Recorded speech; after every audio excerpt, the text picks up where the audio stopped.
Aš turėjau svajonių, labai daug jų turėjau. Kai buvau vaikas, jos buvo ryškios, spalvotos, tokios tikros, kad galėjau beveik jas paliesti. Norėjau būti kažkuo dideliu, norėjau palikti pėdsaką, tikėjau, kad užtenka labai norėti ir pasaulis atvers duris.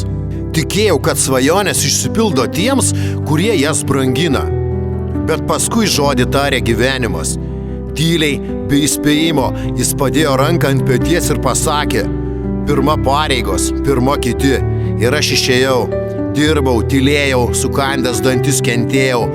Sakiau sau, dar šiek tiek, dar truputį ir bus mano laikas. Bet tas truputį virto metais, o metai į tylų susitaikymą.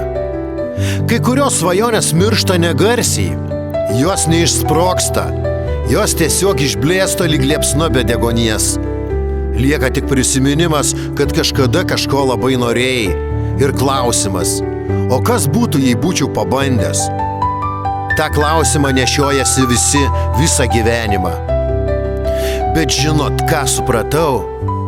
Net jei svajonė neišsipildė, ją vis tiek buvo verta turėti. Ji man davė kryptį. Ji palaikė tada, kai viskas griuvo. Ji buvo šviesa tamsoje, net jei niekada netapo realybė.